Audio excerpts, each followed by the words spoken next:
चलो आज का टॉपिक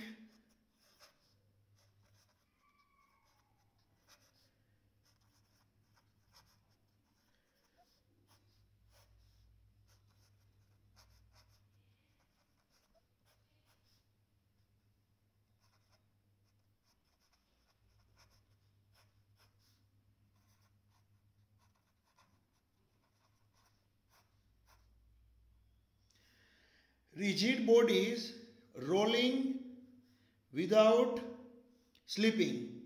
अब ये क्या है, देखो ये जो टॉपिक है इसके अंदर मान लो कोई स्फीयर या तो कोई सिलेंडर या तो इस तरह की कोई रिंग या तो कोई डिस्क, वो कोई स्लोप के ऊपर से नीचे जा रहा है।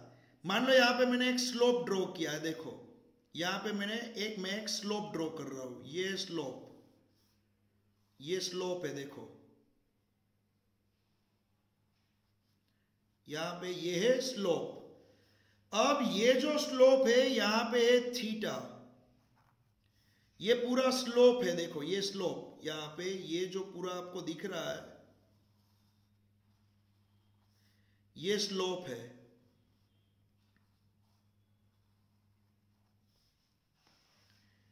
एक मिनट, यहां पे मैं आपको बता दूं ये पूरा स्लोप।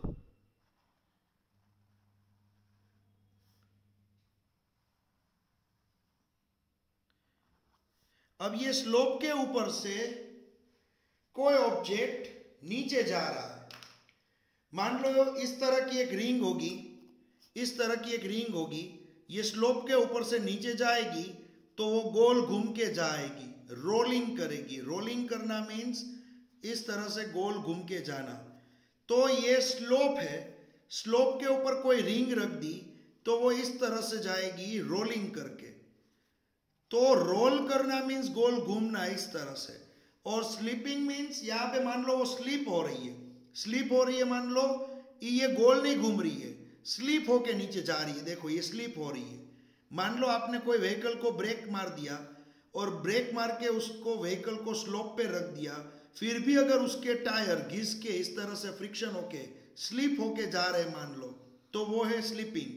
तो यहाँ पे ये रिंग को इस तरह से स्लिप होके नहीं जाना है, यहाँ पे इसको स्लिप नहीं होना है, इसको क्या करना है, पूरा रोल होना है, गोल घूमना है। तो यहाँ पे ये स्लोप पे कोई ऑब्जेक्ट, मान लो कोई रिंग या तो कोई डिस्क या तो कोई स्फीयर या तो कोई सिलेंडर, वो इसके ऊपर जाएगा। ओके, तो वो होगा, वो कैसे जाएगा, रोलिंग करके, गोल गोल घूम के। तो यहां पे मैं काम करता हूं, एक ऑब्जेक्ट इस तरह से ड्रॉ कर रहा हूं, ये ऑब्जेक्ट में ड्रॉ कर रहा हूं। देखो ये जो ऑब्जेक्ट है वो रिंग हो सकती है, डिस्क हो सकती है, सिलेंडर हो सकता है, कोई भी ऑब्जेक्ट जो इसके ऊपर से जा सके, इस तरह का ऑब्जेक्ट हो सकता है। अब इसकी रेडियस जो होगी, ये ऑब्जेक्ट की रेडियस वो होगी आर होगी, रेडियस आर होगी इसकी रेडियस। अब ये जो ऑब्जेक्ट है उस पे weight force means mg, weight force कहां पे लगेगा, वो नीचे लगेगा, सिंपल सी बात है। वेट फोर्स mg नीचे की ओर लगेगा, वेट फोर्स mg यहां पे नीचे की ओर लगेगा। और यहां पे ये mg के दो एलिमेंट होंगे, ये mg के दो एलिमेंट, एक एलिमेंट होगा ये साइड होगा एक एलिमेंट, और एक एलिमेंट होगा ये साइड। ये mg के दो एलिमेंट हो गए, दो एलिमेंट। लेकिन थीटा यहां पे है बच्चों, थीटा यहां पे है, तो थीटा यहां बनेगा। तो ये जो एलिमेंट हुआ उसको आप बोल सकते हो mg कोस थीटा, और ये जो एलिमेंट हुआ उसको आप बोल सकते हो mg साइन थीटा। तो यहां पे जो बीच में mg ड्रॉ किया था वो mg के दो element, mg cos theta, mg sine theta. अब आप पूछोगे कि सर यहां पे थीटा क्यों ड्रॉ किया आपने, थीटा यहां पे क्यों ड्रॉ किया? यहां पे थीटा है तो सेम वही थीटा यहां पे कैसे आया? देखो मैं आपको बताऊं, मान लो मैं आपको एक एग्जांपल देता हूं। मान लो अगर ये हॉरिजॉन्टल सरफेस है, हॉरिजॉन्टल सरफेस, उसके परपेंडिकुलर ये लाइन है, देखो ये जो लाइन है नीचे वो उसके परपेंडिकुलर है, ये हॉरिजॉन्टल है, ये उसके परपेंडिकुलर है। अब क्या होगा, मान लो ये सरफेस और ये इस तरह से है। अब ये जो लाइन है वो अगर थीटा जितनी इस तरह से मुड़ जाएगी, थीटा जितनी, यहाँ पे थीटा बनेगा, देखो समझ में आ रहा है? ये जो लाइन है, अभी ये लाइन देखो इस तरह से स्ट्रेट, ओके, ये स्ट्रेट इस तरह से है। अब ये लाइन इतनी मुड़ जाएगी तो बीच में एंगल क्या बनेगा? यहाँ पे बीच में एंगल क्या बनेगा? थीटा बनेगा। पहले ये लाइन कैसे थी? इस तरह से थी। अब यही लाइन अगर इस तरह से स्लोप में आ जाएगी तो क्या होगा? यहाँ पे थीटा बनेगा। तो सोचो आप बच्चों, यहाँ पे क्या होगा?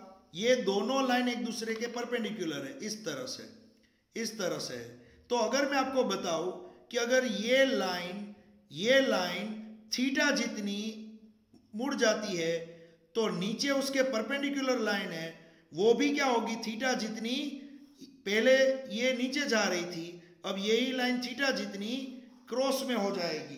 देखो मैं आपको फिगर ड्रॉ करके बता रहा हूं, आपको मान लो एक फिगर ड्रॉ करके बता देता हूं। मान लो यहां पे ये जो जगह है ये एक लाइन है और दूसरी लाइन ये है, मान लो, ओके। तो ये जो लाइन है उसके परपेंडिकुलर ये लाइन है, ये फिक्स ही है, इस तरह से ही रहेगा। अब क्या होगा? अब यही चीज को अगर आपने थोड़ा सा इंक्लाइन कर दिया इस तरह से, ये लाइन को उठा के इस तरह से रख दिया, ये लाइन को उठा के इस तरह से रख दिया, ये लाइन जो है उसको यहां पे ले गए तो यहां पे थीटा बना। तो ये लाइन को अगर उठा के यहां पे ले जाओगे तो ये वाली जो लाइन होगी वो भी क्या होगी? इस तरह से यहाँ पे मुड़ जाएगी। तो आप देखोगे सेम यहाँ भी क्या बनेगा? थीटा। तो देखो अब ये लाइन और ये लाइन, ये लाइन और ये लाइन क्या है? परपेंडिकुलर। देखो ये दोनों परपेंडिकुलर है। जैसे ये लाइन और ये लाइन थी वैसे ही अब ये लाइन और ये लाइन परपेंडिकुलर है। तो जितना थीटा यहाँ पे बना है उतना ही थीटा अब यहाँ बन जाएगा। समझ में आ रहा है? तो यहाँ पे क्या होगा बच्चों? ये जो लाइन है वो थीटा ही बनेगी, जितना ये थीटा है उतना ही थीटा यहाँ पे बनेगा। ये चीज याद रखना, मैंने इजी वे पे आपको थोड़ा एक्सप्लेन किया है, ओके। फिर आप इसको अपने आप मैथमेटिकल फॉर्म में भी, जिसका मैथ्स अच्छा है वो समझ सकता है इसको। अब इसकी हाइट जो है वो है h हाइट है। मान लो कोई बड़ा सा पर्वत है, उसके ऊपर से आपने एक व्हील को छोड़ दिया तो इस तरह से वो रोलिंग करता हुआ नीचे आएगा। तो उसकी हाइट क्या है? h है, यहाँ पे h लिखा है। फिर उसके बाद नॉर्मल फोर्स की बात होगी। नॉर्मल फोर्स कौन सी डायरेक्शन में लगता है? आपको मालूम है, जो भी सरफेस होगी ना, जो भी सरफेस होगी वो सरफेस के परपेंडिकुलर ही लगता है नॉर्मल फोर्स। ये सरफेस है, ये सरफेस के एग्जैक्ट परपेंडिकुलर ही क्या लगता है? Normal force. कोई भी ऑब्जेक्ट ले लोगे, सरफेस के परपेंडिकुलर ही क्या लगेगा? नॉर्मल फोर्स लगेगा। तो ये सरफेस, उसके परपेंडिकुलर नॉर्मल फोर्स। नीचे mg, यहाँ पे mg cos थीटा, यहाँ पे mg sin थीटा, और ये जो है वो है थीटा यहाँ पे, और ये है हाइट h, ओके। तो ये फिगर मैंने आपको थोड़ी एक्सप्लेन की है। अब यहाँ पे क्या होगा? आप देखो ये ऑब्जेक्ट तो गोल घूमता हुआ नीचे पहुंच रहा है। ये जो ऑब्जेक्ट है, ये ऑब्जेक्ट ये गोल घूमता हुआ रोलिंग करता हुआ नीचे पहुंचेगा। तो मुझे एक बात बताओ, यहां पे दो टाइप की मोशन होगी। एक तो ऑब्जेक्ट गोल घूम रहा है और दूसरा आगे भी बढ़ रहा है। दो टाइप की मोशन होगी। यहां पे क्या होगा? दो टाइप की मोशन होगी। ऑब्जेक्ट गोल भी घूम रहा है, आगे भी बढ़ रहा है। तो यहां पे क्या होगा? अगर इसकी टोटल काइनेटिक एनर्जी आपको चाहिए, total kinetic energy, total kinetic energy चाहिए अगर, तो आप क्या लिखोगे? दो टाइप की काइनेटिक एनर्जी होगी। एक तो ऑब्जेक्ट आगे बढ़ रहा है तो उसकी ट्रांसलेशनल काइनेटिक एनर्जी, और ऑब्जेक्ट गोल घूम रहा है तो रोटेशनल काइनेटिक एनर्जी। दो टाइप की काइनेटिक एनर्जी इसके अंदर होगी।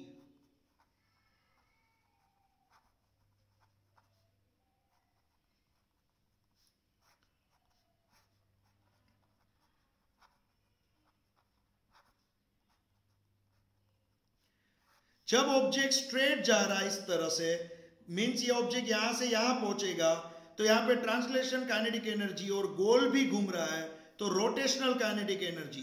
दोनों टाइप की काइनेटिक एनर्जी यहां पे देखने को मिलेगी। तो आपको मैंने पहले ही बताया था कि अगर कोई ऑब्जेक्ट आगे बढ़ रहा है तो उसकी kinetic energy half m v square से लेते हैं। अगर कोई ऑब्जेक्ट आगे बढ़ रहा है तो हाफ एम वी स्क्वायर से काइनेटिक एनर्जी लेते हैं। अगर कोई ऑब्जेक्ट गोल घूम रहा है तो उसकी काइनेटिक एनर्जी होगी हाफ एम की जगह पे आई और वी की जगह पे omega, half I omega square. क्या होगा यहाँ पे? Half I omega square. तो ये ट्रांसलेशन काइनेटिक एनर्जी है, और यहाँ पे रोटेशनल काइनेटिक एनर्जी होगी हाफ आई ओमेगा स्क्वायर। मास की जगह पे moment of inertia, linear velocity की जगह पे एंगुलर वेलोसिटी ओमेगा। तो टोटल काइनेटिक एनर्जी इस तरह से मिलती है। अब क्या होगा बच्चों? देखो, मैं आपको एक बात बताऊं, जब ऑब्जेक्ट सबसे ऊपर था, यहां पे सबसे ऊपर पड़ा हुआ था, तब उसके पास mgh इतनी पोटेंशियल एनर्जी थी। कितनी पोटेंशियल एनर्जी थी? जब ऑब्जेक्ट सबसे ऊपर पड़ा हुआ था तब उसके पास था mgh जितनी पोटेंशियल एनर्जी थी। अब यही ऑब्जेक्ट शांति से ऊपर पड़ा हुआ था, मींस आपने उसको रोक के रखा था। ऊपर ये ऑब्जेक्ट को रोक के रखा था, वो मोशन में नहीं था, स्टेशनरी पड़ा हुआ था, अपनी जगह पे ही पड़ा हुआ था, तो उसके अंदर पोटेंशियल एनर्जी थी mgh। अब जैसे ही आपने वो ऑब्जेक्ट को छोड़ दिया तो वो गोल घूमता हुआ स्पीड में नीचे पहुंचेगा, तो आपकी जो पोटेंशियल एनर्जी होगी वो ही कन्वर्ट हो जाएगी काइनेटिक एनर्जी में, वही कन्वर्ट हो जाएगी काइनेटिक एनर्जी में। तो पोटेंशियल एनर्जी कन्वर्ट हो जाएगी काइनेटिक एनर्जी में, तो पोटेंशियल एनर्जी जो mgh है, वही mgh की जो भी वैल्यू होगी वही वैल्यू यहाँ पे काइनेटिक एनर्जी की मिल जाएगी। मान लो इसकी है 100 जूल, तो जब ऑब्जेक्ट की टोटल काइनेटिक एनर्जी आप लोगे तो वो होगी 100 जूल। तो यहाँ पे ये काइनेटिक एनर्जी जो है वो तो पोटेंशियल एनर्जी जितनी है, तो मैं यहाँ पे काइनेटिक एनर्जी की जगह पे क्या लिख दूंगा? यहाँ पे मैं काइनेटिक एनर्जी की जगह पे लिख दूंगा mgh equals to half m v square plus half I omega square. मैं इस तरह से लिख दूंगा। अब क्या होगा बच्चों? यहां पे मैं आपको एक बात बता दूं, आपको मालूम होना चाहिए v का फॉर्मूला हमने आगे रोटेशनल मोशन में पढ़ा था, v equals to r omega. मैंने बोला था v equals to r omega, ये फॉर्मूला हमने पढ़ लिया है, v equals to r omega. और I का फॉर्मूला भी आगे देख लिया था, I का फॉर्मूला भी क्या था? M k square. ये भी आपको मालूम होना चाहिए। I का फॉर्मूला क्या था? M k square. याद करो बच्चों, ये m means mass of the object, k means radius of gyration, m k square. तो v की जगह अब v equals to r omega है, तो मुझे एक बात बताओ, ओमेगा की जगह पे मैं क्या लिख सकता हूं? ओमेगा की जगह पे मैं लिख सकता हूं v बाई आर, और I की जगह पे मैं लिख सकता हूं एम के स्क्वायर। तो मैं यही फॉर्मूला को कन्वर्ट कर रहा हूं, mgh इक्वल्स टू यहाँ पे half m v square plus यहाँ पे हाफ I की जगह पे एम के स्क्वायर, और ओमेगा की जगह पे v बाई आर उसका स्क्वायर। ओमेगा की जगह पे v बाई आर लिखा, उसका स्क्वायर यहाँ पे। अब इसको सिंप्लीफाई करना है, इसको आप सिंप्लीफाई करोगे तो यहां पे सबसे पहले तो m कट हो जाएगा, m कट हो जाएगा, और फिर ये जो हाफ है ना, हाफ, और यहाँ पे ये हाफ, वो कॉमन निकल जाएगा और बाहर आप हाफ लिख सकते हो, 1/2 बाहर लिख सकते हो, ये दोनों हाफ हाफ कॉमन निकल जाएंगे। और आपको मालूम है यहाँ पे हाफ हाफ कॉमन निकल गए, मीन्स ये नीचे वाला जो 2 है वो ऊपर जाएगा, तो यहाँ पे बन जाएगा 2GH। ये जो 2 है दोनों के नीचे एक कॉमन है 2, वो यहाँ पे जाएगा लेफ्ट हैंड साइड, 2GH बन जाएगा। फिर क्या होगा, इसमें से v स्क्वायर और इसमें से v स्क्वायर कॉमन निकाल दो, इसमें से v स्क्वायर और इसमें से भी v स्क्वायर कॉमन निकाल दो, बचेगा क्या, यहाँ 1 बचेगा, यहाँ पे 1 बचेगा, प्लस यहाँ पे क्या बचेगा, यहाँ पे बचेगा k square by r square बचेगा, यहाँ पे बचेगा k square by r square. देखो अब क्या करना है, मुझे v स्क्वायर को लेफ्ट हैंड साइड ले जाना है, तो v स्क्वायर को अगर मैं लेफ्ट हैंड साइड ले गया तो मुझे एक फॉर्मूला मिलेगा 2GH अपॉन ब्रैकेट में 1 plus k square upon r square, मुझे ये फॉर्मूला मिलेगा। देखो ये मुझे वेलोसिटी का फॉर्मूला मिला। जब भी ऑब्जेक्ट नीचे आ रहा है, जब भी ऑब्जेक्ट नीचे आ रहा है, ये जो ऑब्जेक्ट है वो नीचे आ रहा है, तो उसकी लीनियर वेलोसिटी, ये ऑब्जेक्ट जो नीचे आ रहा है तो उसकी जो वेलोसिटी होगी नीचे आने की, लीनियर वेलोसिटी, उसका फॉर्मूला मुझे यहाँ पे मिल गया, v square equals to 2GH 1 plus k square upon r square. ये IMP है, ये फॉर्मूला आप याद रखोगे। ओके, अब इसके बाद ये फॉर्मूला आप याद रखोगे। अब इसके बाद आपको मालूम होगा, हमने काइनेमेटिक्स का एक फॉर्मूला आगे पढ़ा हुआ है, आपको शायद मालूम होगा काइनेमेटिक्स का एक फॉर्मूला पढ़ा हुआ है, याद करो, v square minus v0 square equals to 2AD। यहाँ पे आपको मालूम होगा, यहाँ पे आप लिख सकते हो 2AD, ये आपने पढ़ा हुआ है। लेकिन आपको एक चीज याद होगी, स्टार्टिंग में तो इसकी वेलोसिटी, यहाँ पे आपने उसको हाथ में पकड़ के रखा था, ये रिंग को या तो ये स्फीयर को ऊपर पकड़ के रखा था, तो स्टार्टिंग में जैसे ही आप इसको छोड़ोगे तो स्टार्टिंग में तो ये क्या है, स्टेशनरी है, तो इसका यहाँ पे जो, अब यहाँ पे क्या होगा, जब ये ऑब्जेक्ट ऊपर से नीचे आएगा रोल होके, तब यहाँ पे क्या होगा, v square minus v0 square equals to 2AD होगा।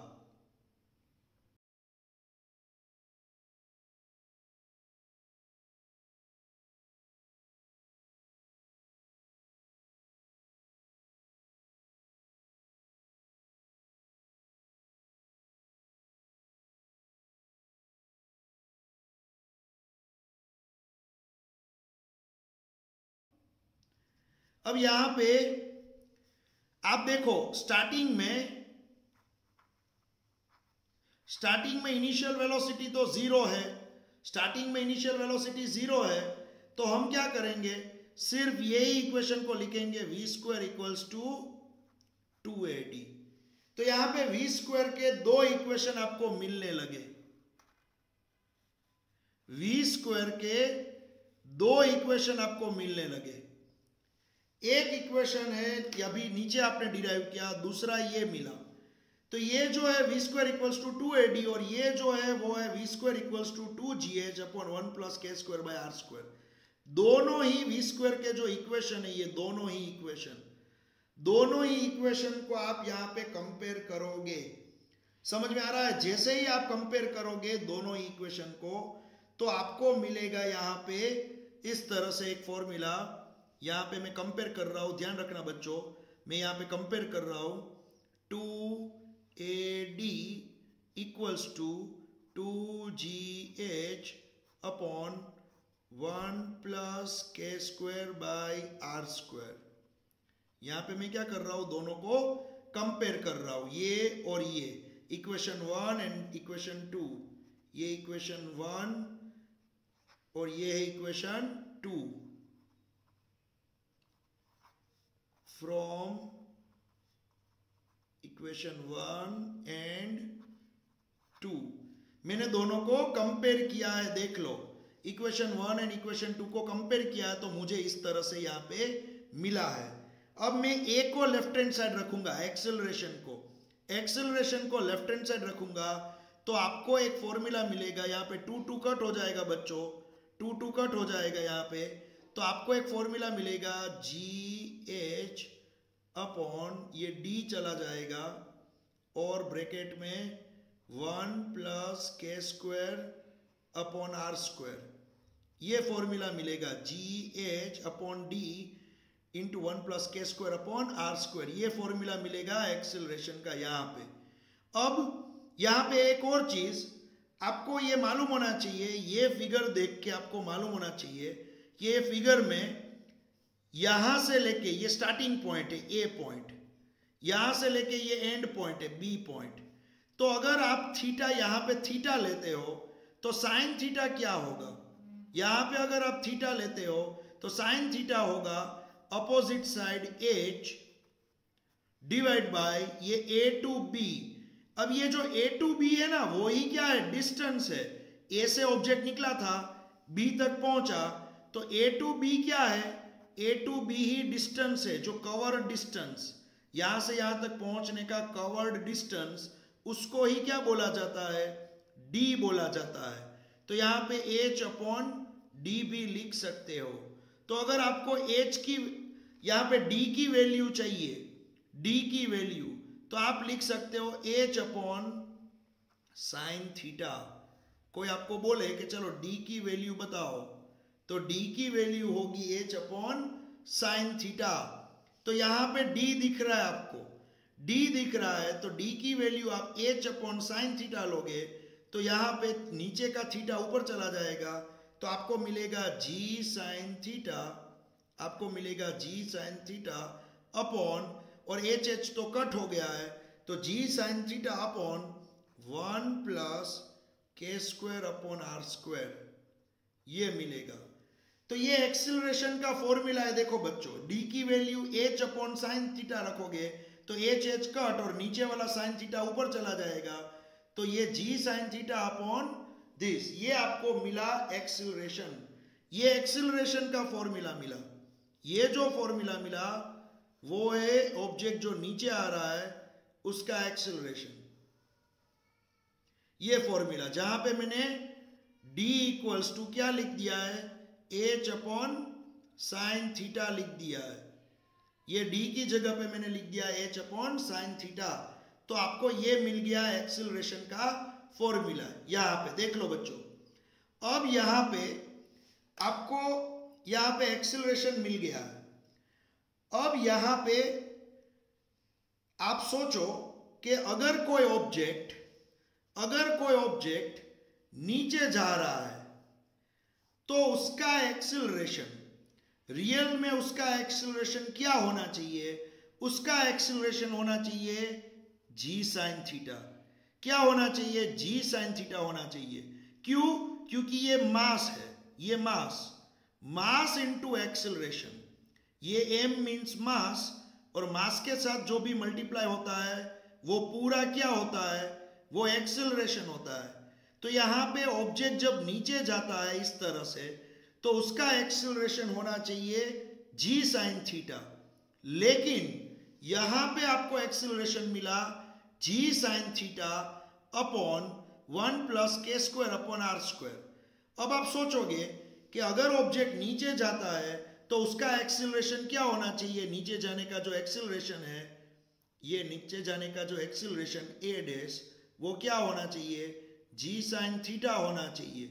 और आपको मिला क्या, आपको मिला यहाँ पे G sine theta upon 1 plus के स्क्वायर अपॉन आर स्क्वायर, ये मिला।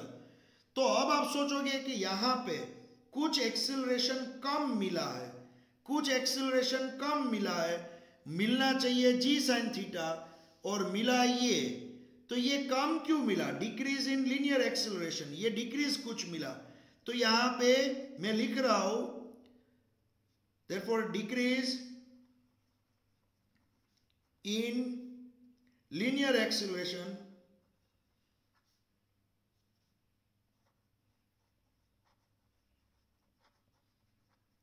Decrease in linear acceleration a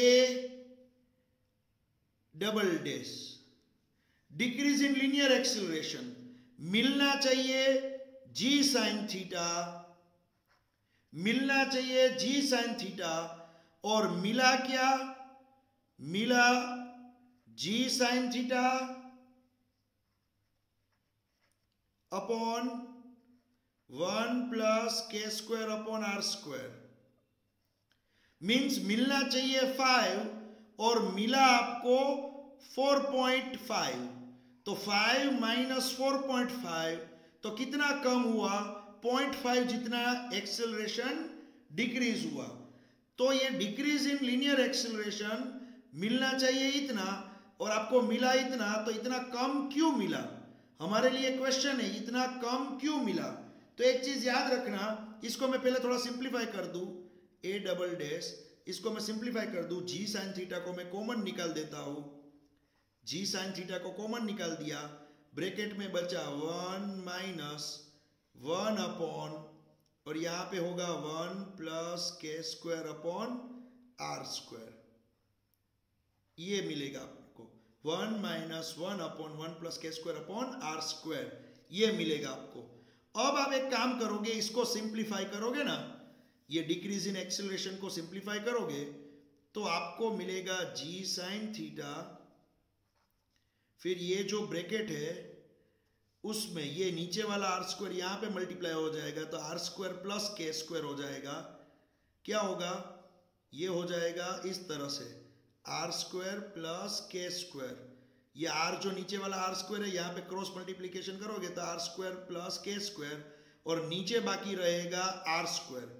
अब आर स्क्वायर प्लस के स्क्वायर के नीचे जो आर स्क्वायर बाकी रहा उसको आप ऊपर ले जाओगे अगर, तो ऊपर मिलेगा आर स्क्वायर, इस तरह से। अब इसका क्रॉस मल्टीप्लीकेशन करो, यहां पे आर स्क्वायर प्लस के स्क्वायर है, यहां पे आर स्क्वायर प्लस के स्क्वायर, उसको यहां पे मल्टीप्लाई कर दो, यहां पे क्रॉस में, तो आपको मिलेगा g sin थीटा ब्रैकेट में आर स्क्वायर प्लस के square minus r square divide by r square plus के स्क्वायर, यहां पे। तो यहां पे क्या होगा, आर स्क्वायर तो कट हो गया, बचा क्या, के स्क्वायर बचा है, देखो। तो आपको acceleration, decrease in acceleration, acceleration में जो डिक्रीज हुआ वो मिलेगा g sin थीटा, और ब्रैकेट में आप लिख सकते हो k square upon are square plus के स्क्वायर। ये जो मिला ना बच्चों वो डिक्रीज इन एक्सेलरेशन है, याद रखना, ये डिक्रीज इन एक्सेलरेशन, एक्सेलरेशन में हुआ वो डिक्रीज, वो यहां पे इतना कम हुआ। अब आप लोग सोच रहे हो कि एक्सेलरेशन मिलना चाहिए g sin थीटा, एक्सेलरेशन मिलना चाहिए g sin थीटा, और इतना मिला, तो इसमें से ये माइनस करूंगा तो a डैश जितना कम क्यों मिला, इतना कम एक्सेलरेशन क्यों मिला, तो उसका रीजन याद रखना, जब ऑब्जेक्ट यहां से यहां तक आता है, जब ऑब्जेक्ट यहां से यहां तक आता है तो रास्ते में फ्रिक्शन होता है, रास्ते में क्या होता है, फ्रिक्शन, F, रास्ते में होता है फ्रिक्शन, और वो फ्रिक्शनल फोर्स की वजह से एक्सेलरेशन कम हो जाता है। रास्ते में क्या होता है, फ्रिक्शनल फोर्स, यहां पे मैं लिख रहा हूं आपको समझ में आ जाए इसलिए, फ्रिक्शनल फोर्स की वजह से ये ऑब्जेक्ट g sin थीटा के एक्सेलरेशन से इजीली नीचे नहीं आएगा। अगर आपको ऐसा बोला है कि ये सरफेस फ्रिक्शनलेस है, बहुत ही स्लिपरी सरफेस है, फ्रिक्शनलेस, तो ये object g sin theta acceleration से नीचे आएगा। लेकिन आपको अभी यहां पे ऐसा नहीं बोला है कि ये स्लिपरी या तो फ्रिक्शनलेस है, तो ये तो फ्रिक्शन वाली है, रफ सरफेस है। अब रफ सरफेस के ऊपर से कोई ऑब्जेक्ट नीचे आएगा तो ऊपर की ओर क्या लगेगा, फ्रिक्शनल फोर्स।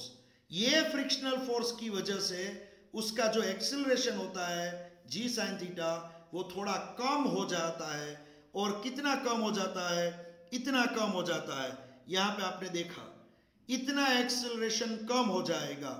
तो कोई आपको पूछे कि इतना एक्सेलरेशन डिक्रीज क्यों हुआ, इतना एक्सेलरेशन कम क्यों हुआ, क्योंकि फ्रिक्शनल फोर्स की वजह से, यहां पे मैं लिख रहा हूं due to frictional force,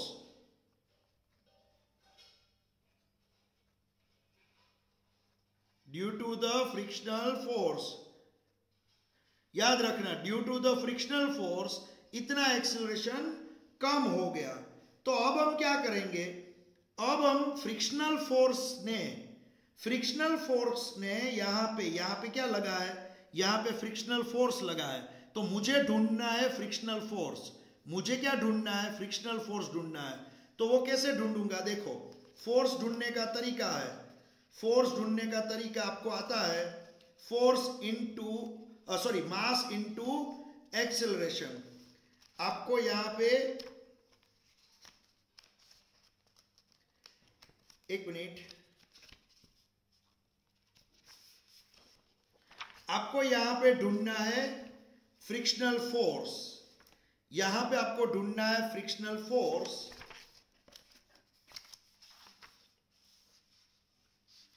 frictional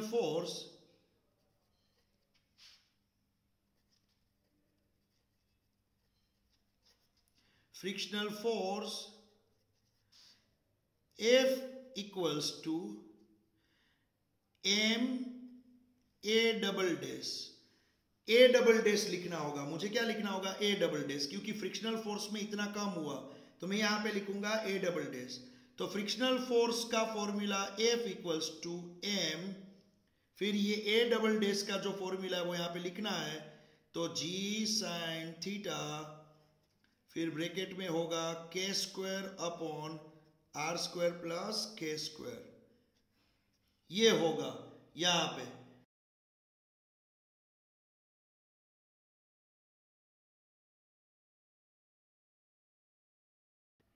चलो तो यहां पे क्या होगा, ये होगा frictional force M G sine theta, और ये एक्सेलरेशन ए डबल डैश की वैल्यू जो है वो यहाँ पे M G sine theta into K square upon are square plus के स्क्वायर, ये पहले मैंने यहाँ पे फुल लिख दी। तो ये है फ्रिक्शनल फोर्स। अब यहाँ पे दूसरी एक बात, यहाँ पे मैं आपको बताऊं, आप ये फिगर देखो, ये फिगर में ये ऑब्जेक्ट जो है, ये ऑब्जेक्ट में ये साइड कौन सा फोर्स लग रहा है, ये साइड लग रहा है एम जी कोस थीटा, ये साइड कौन सा फोर्स लग रहा है, नॉर्मल फोर्स। तो ये फिगर देख के आप बोल सकते हो ये ऑब्जेक्ट ना तो ऊपर जा रहा है, ये ऑब्जेक्ट ना तो नीचे जा रहा है, मीन्स ये ऑब्जेक्ट में N equals to normal force equals to M G cos theta, दोनों ही इक्वल होंगे। तो मैं यहां पे लिख सकता हूं from figure n equals to M G cos theta, ये है इक्वेशन 3 और ये है इक्वेशन 4। यहां पे इक्वेशन 3 है, ये इक्वेशन 4 है। तो यहां पे मैं क्या करूंगा,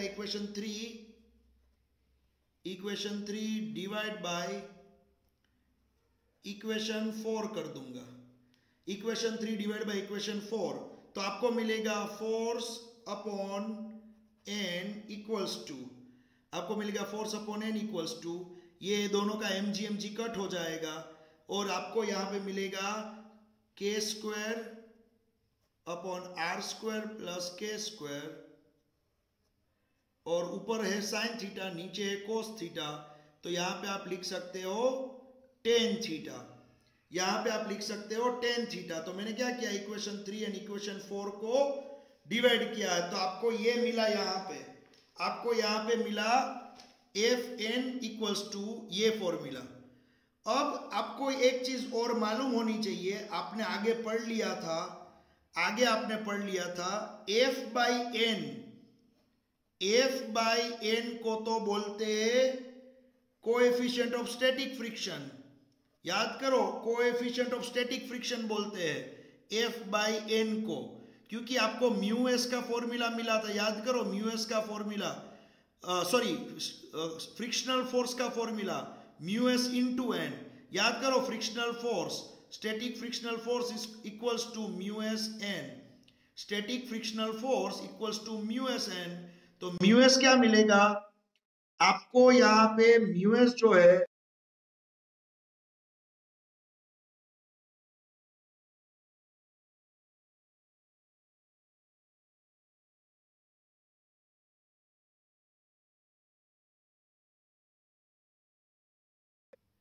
यहाँ पे आपको एफ अपॉन एन की जगह पे आपको रखना है म्यू एस। तो म्यू एस इक्वल्स टू आपको मिल जाएगा formula, mu S equals to K square upon are square plus के स्क्वायर इंटू टेन थीटा। यहां पे आपको ये फॉर्मूला मिल जाएगा म्यू एस का। समझ में आ रहा है बच्चों? और ये जो फॉर्मूला आपको यहां पे मिल रहा है म्यू एस का formula, K square upon are square plus के स्क्वायर इंटू टेन थीटा, ये फॉर्मूला में अगर इसको बोलेंगे coefficient of static friction. Mu S को क्या बोलोगे आप? म्यू एस को बोलोगे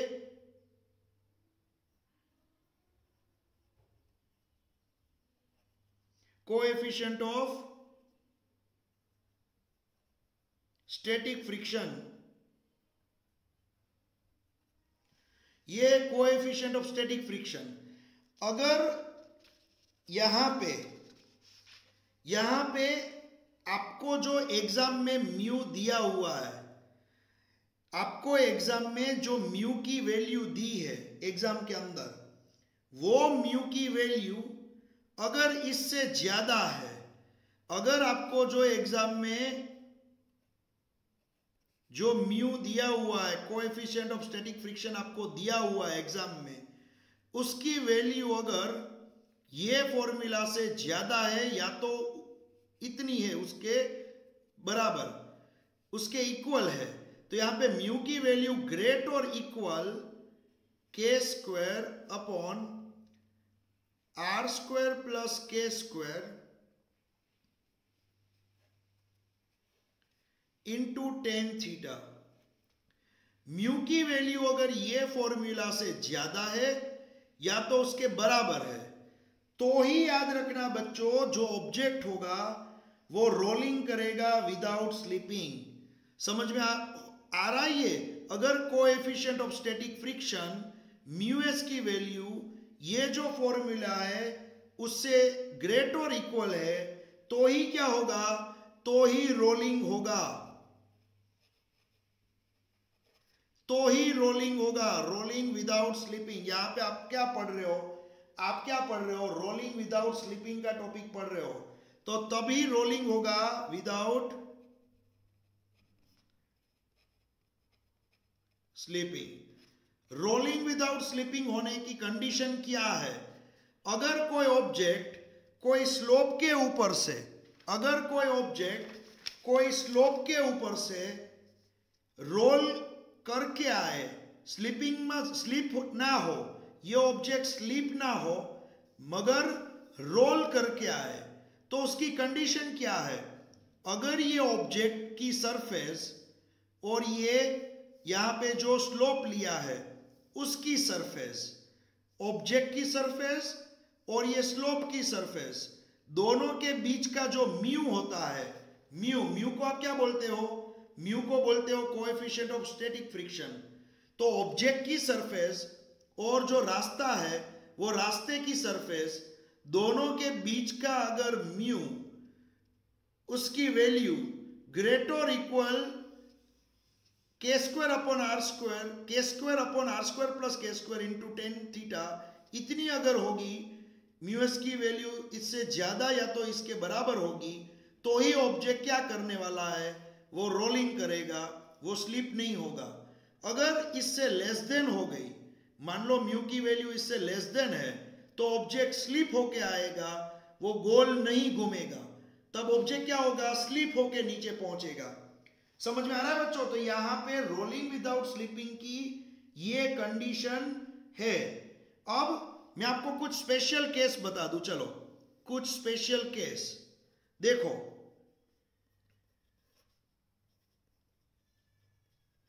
स्पेशल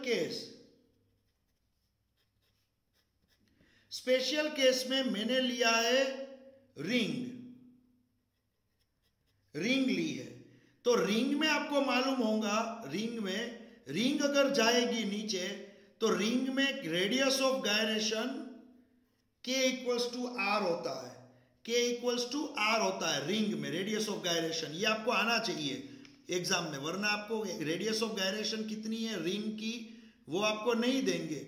वो मैंने टेबल सिखाया था, उसके ऊपर से रिंग के लिए radius of gyration K equals to R है। जब रिंग के सेंटर में से एक्सिस पास हो रही है तब तो K इक्वल्स टू आर है। तो ये जो फॉर्मूला है उसमें जहां भी K दिख रहा है वहां पे R लिख दो। तो यहां पे मैं लिखूंगा mu S greater equal bracket में K की जगह पे R स्क्वायर डिवाइड बाय यहाँ पे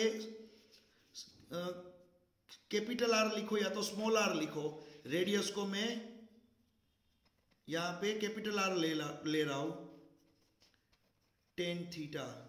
तो देखो यहां पे R square divide bye R square plus R square, तो म्यू एस की वैल्यू क्या हो जाएगी यहाँ पे ग्रेटर इक्वल, ये इसका सिंप्लीफिकेशन हाफ हो जाएगा, हाफ। तो ये हो जाएगा हाफ tan थीटा। तो कोई आपको पूछे एमसीक्यू में रिंग के लिए mu S rolling without slipping करना है तो म्यू एस क्या होना चाहिए, तो mu S greater equal half tan theta होना चाहिए, तभी वो रिंग रोल करके नीचे पहुंचेगी, वरना स्लिप हो जाएगी। फिर मैं दूसरा केस दूं आपको, सर्कुलर डिस्क। मान लो मैं आपको कोई डिस्क दे रहा हूं डिस्क के बारे में, तो डिस्क में क्या होता है K की वैल्यू जो होती है वो r/√2 होती है। क्या होती है r/√2।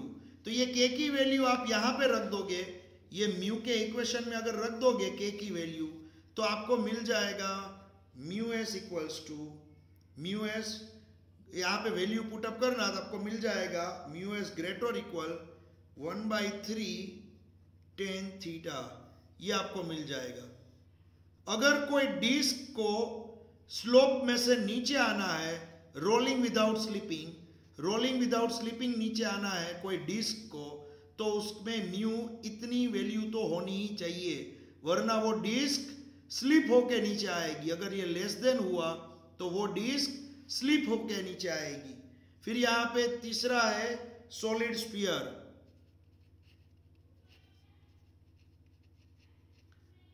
अब सॉलिड स्फीयर में K की वैल्यू क्या होती है बच्चों, √2/5 इंटू R। ये सॉलिड स्फीयर में K की वैल्यू होती है √2/5 इंटू R, ये होता है। तब यहां पे ये K की वैल्यू यहां पे रख दोगे तो आपको mu S greater equal 2/7 tan theta मिल जाएगा। तो ये सभी क्या है, स्पेशल केस है। समझ में आ रहा है? स्पेशल केस मींस रिंग का आपको K मालूम होना चाहिए, डिस्क का, सॉलिड स्फीयर का, इस तरह से सिलेंडर आया था, सभी का मैंने आपको पूरे टेबल में K की वैल्यू सिखाई थी। तो आपको वो मालूम होना चाहिए, तब आपको म्यू एस कितना होगा ये ऑब्जेक्ट के लिए। वैसे होलो स्फीयर भी था, आपको अगर याद है तो सॉलिड स्फीयर जैसे होलो स्फीयर भी था। तो अगर ये सभी ऑब्जेक्ट की आप बात करोगे तो उसका म्यू अलग अलग आएगा। अगर म्यू इससे ज्यादा या तो इतना है तो याद रखना ऑब्जेक्ट रोल करके आएगा, अगर इससे कम है म्यू लेस देन है तो ऑब्जेक्ट स्लिप होके आएगा। समझ में आ रहा है बच्चों? तो ये हुआ हमारा रोलिंग विदाउट स्लिपिंग का पूरा टॉपिक। उसका जो यहाँ पे फर्स्ट पेज, इसका जो फर्स्ट पेज वो यहाँ पे मैंने आपको बताया रोलिंग विदाउट स्लिपिंग में।